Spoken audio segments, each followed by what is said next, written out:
Hello everyone, welcome to Scope classes.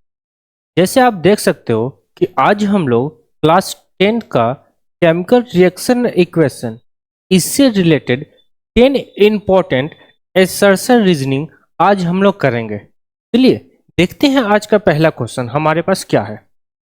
देखो, when zinc rod is dipped into aqueous solution of copper sulfate the color of solution change। तो सबसे पहले आपको ध्यान देना है कि जो एसर्शन दे रखा है वो राइट है कि रॉन्ग है। तो देखते हैं, हमारे पास क्या है, जिंक है। जिंक को कॉपर सल्फेट CuSO4 इसके साथ जैसे आप रिएक्ट कराओगे तो हमारे पास क्या मिलेगा, जिंक सल्फेट, और साथ साथ बाहर क्या निकलेगा, कॉपर। ये जो कॉपर सल्फेट होता है इसका जो कलर आपको मिलेगा, इसका कलर क्या होता है, ब्लू कलर होता है। और जिंक मोर रिएक्टिव होता है किससे, कॉपर से। तो जो मोर रिएक्टिव होने के कारण ये क्या करेगा, कॉपर को डिस्प्लेस करेगा। तो ये जो रिएक्शन आप देख रहे हो ये किस टाइप का रिएक्शन है, डिस्प्लेसमेंट रिएक्शन है। कैसा रिएक्शन है, डिस्प्लेसमेंट हो गया, डिस्प्लेसमेंट रिएक्शन हो गया। और जैसे जिंक सल्फेट का फॉर्मेशन होगा ये कैसा होता है, कलरलेस होता है। ये क्या हो गया, कलरलेस हो गया। तो अब देख सकते हैं हम लोग कि जो फर्स्ट स्टेटमेंट है हमारे पास, जो एसर्शन है वो कैसा है, बिल्कुल राइट है। और सेकेंड क्या है कि जिंक मोर रिएक्टिव है, डिस्प्लेस रेक्स रिएक्टिव, और कॉपर सल्फेट का फॉर्मेशन कर रहा है, और जो कलरलेस है। तो आप पूरे पूरे इक्वेशंस में देख सकते हो। तो हमारे पास जो गिवन एसर्शन है और रीजन है, दोनों का दोनों क्या है, राइट है। और साथ ही साथ जो देख सकते हो जो केमिकल रिएक्शन हो रहा है वो किस टाइप का रिएक्शन है, डिस्प्लेसमेंट रिएक्शन है। और ये जो जिंक सल्फेट का फॉर्मेशन हुआ वो कैसा है, कलरलेस है। तो हमारा ऑप्शन क्या हो जाएगा, both A and R are true and R is the correct explanation of the assertion. देखते हैं next question. Heat is required for the decomposition of lead nitrate. Statement बिल्कुल ही राइट है। जैसे हमारे पास क्या है, लीड नाइट्रेट है PbNO3(2). जैसे हम लोग इसे हीट करते हैं तो हमें बाय प्रोडक्ट में क्या मिलता है, lead oxide plus nitrogen dioxide plus oxygen. और सबसे जो इंपॉर्टेंट है वो है नाइट्रोजन डाइऑक्साइड। ये जो नाइट्रोजन डाइऑक्साइड जो गैस रिलीज होता है इसका जो कलर होता है कैसा होता है, हमारे पास ब्राउन कलर के होते हैं। ये देखते हैं। तो आप देख सकते हो कि जब भी लीड नाइट्रेट को हम इसको ब्रेक करना होगा तो सबसे पहले क्या होगा, हीट करना होगा। और जैसे जब आप किसी भी ऑब्जेक्ट को बाहर से हीट देते हैं तो किस टाइप का रिएक्शन हो गया, एंडोथर्मिक रिएक्शन। एक ऐसा हो गया एंडोथर्मिक रिएक्शन हो गया। चलो नेक्स्ट देखो, डिकम्पोजिशन रिएक्शन आर एंडोथर्मिक। तो जितने भी आपके पास डिकम्पोजिशन रिएक्शंस होते हैं वो सभी के सभी क्या होते हैं, आपका एंडोथर्मिक रिएक्शन हो गया। जैसे कि आपको उसमें बाहर से एनर्जी प्रोवाइड करना होता है, चाहे वो हीट के फॉर्म में हो सकता है, एनर्जी के फॉर्म में हो सकता है, या तो सनलाइट के फॉर्म में हो सकता है। तो हमारे पास बोथ एसर्शन और रीजन दोनों का दोनों क्या है, करेक्ट है। और साथ ही साथ जितने भी डिकम्पोजिशन रिएक्शन होते हैं वो कैसे होते हैं, एंडोथर्मिक होते हैं। तो उसका एक्सप्लेनेशन भी क्या है, राइट है। तो ऑप्शन हमारे पास क्या हो जाएगा, A. Both A and R are true and R is the correct explanation of the. चलिए देखते हैं next question. During double displacement reaction precipitate are usually form. तो हमें पता है कि डबल डिस्प्लेसमेंट रिएक्शन के अंदर प्रिसिपिटेट क्या होता है, फॉर्म होता है। तो पहला असर्शन क्या राइट है, precipitation reaction produce insoluble substance.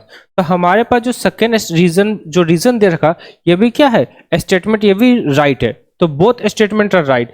तो आपको ध्यान देना है कि जितने भी डबल डिस्प्लेसमेंट रिएक्शंस होते हैं वो जरूरी नहीं है कि प्रिसिपिटेट का फॉर्मेशन करे। तो हम बोल सकते हैं कि जो रीजन है वो करेक्ट एक्सप्लेनेशन ऑफ असर्शन नहीं है। तो हमारे पास क्या ऑप्शन हो जाएगा, option B. Option B, both A and R are true, but R is not the correct explanation of the assertion. Photosynthesis is endothermic reaction. तो स्टेटमेंट बिल्कुल ही राइट है कि जितने आपका फोटोसिंथेसिस होता है वो किस टाइप का रिएक्शन से, एंडोथर्मिक रिएक्शन होता है। Energy from sunlight is absorb in photosynthesis, second statement भी क्या है हमारे पास, राइट है। अब आपको यहाँ पे बताना होगा कि जो रीजन है वो करेक्ट है या नहीं है। देखो जितने भी फोटोसिंथेसिस होते हैं उसके अंदर जो प्लांट्स होते हैं, प्लांट्स के जो लीव्स होते हैं वो क्या करते हैं, सनलाइट को एब्जॉर्ब करते हैं। तो सभी कैसे होते हैं, एंडोथर्मिक रिएक्शन होगा। तो ये करेक्ट एक्सप्लेनेशन है। तो हमारा ऑप्शन क्या हो जाएगा, A. Both A and R are true and R is a correct explanation of the assertion. Decomposition of vegetable matter into compost is an example of exothermic reaction. यह statement क्या है, right है। Exothermic reaction are those reactions in which heat is evolve, यह भी क्या है, right है।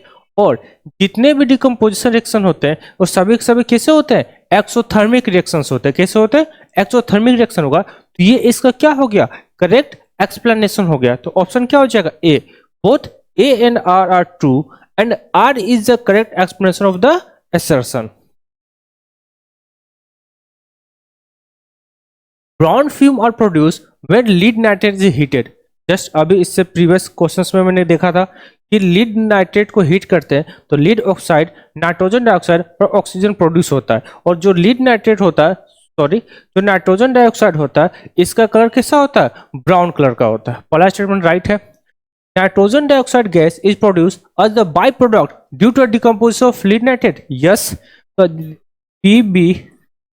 PbNO3 whole 2 को जैसे आप हीट करोगे तो lead oxide plus nitrogen dioxide plus oxygen produce होगा। ये आपका कैसे होगा, ब्राउन कलर का होगा। तो आप देख सकते हो इसके अंदर कि जब नाइट्रोजन डाइऑक्साइड प्रोड्यूस करता है, जब क्या करते हैं, जब लीड नाइट्रेट को डिकम्पोज करते हैं, तो हमारे पास क्या है, राइट है और करेक्ट एक्सप्लेनेशन भी है। तो ऑप्शन क्या हो जाएगा, A. Both A and R are true and R is the correct explanation of the assertion. In electrolysis of water, the volume of hydrogen liberated is twice the volume of the oxygen. तो यहाँ पर क्या है कि water जो H2O formula होता है, इसका जो हमारे वॉल्यूम रेशियो होता है वो 2:1 होता है। और हमारे पास जो रीजन दे रखा है कि हाइड्रोजन का रेशियो 1:2, तो ये स्टेटमेंट क्या है, रॉन्ग है और ये स्टेटमेंट राइट है। तो हमारे पास assertion क्या हो जाएगा, A is true but R is false. तो ऑप्शन क्या हो जाएगा, C is our right answer. Zinc react with sulphuric acid to form zinc sulphate and hydrogen gas. तो देखते हैं बाबू, जिंक को हम सल्फ्यूरिक एसिड के साथ रिएक्ट कराते हैं तो zinc sulphate plus hydrogen gas क्या हो रहा, रिलीज हो रहा। Zinc react with oxygen to form, तो आप देखो zinc react with oxygen to form zinc oxide. ये जो रिएक्शन है वो डिस्प्लेसमेंट रिएक्शन है और ये जो रिएक्शन देखने को मिल रहा ये कॉम्बिनेशन रिएक्शन है।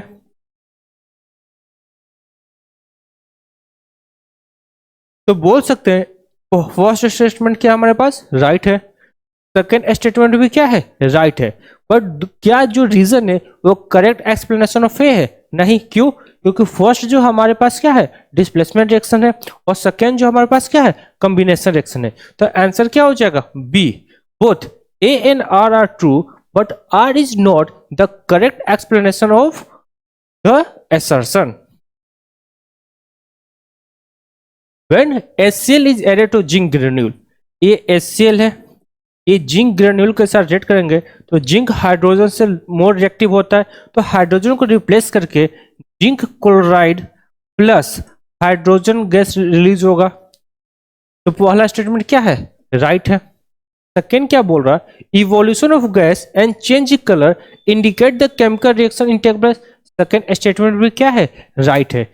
एक बात बताओ कि जब भी केमिकल रिएक्शन होता है तो क्या ये जरूरी है कि गैस ही इवॉल्व हो और साथ साथ उसका कलर चेंज हो। इसके अलावा भी तो और भी ऑप्शंस होते हैं, जैसे चेंज इन स्टेट हो गया, उसका स्टेट चेंज हो जाना, साथ ही साथ एंडोथर्मिक है कि एक्सोथर्मिक है, यह भी क्या होता है, ये आपको बताता है कि केमिकल रिएक्शन हुआ है कि नहीं हुआ है।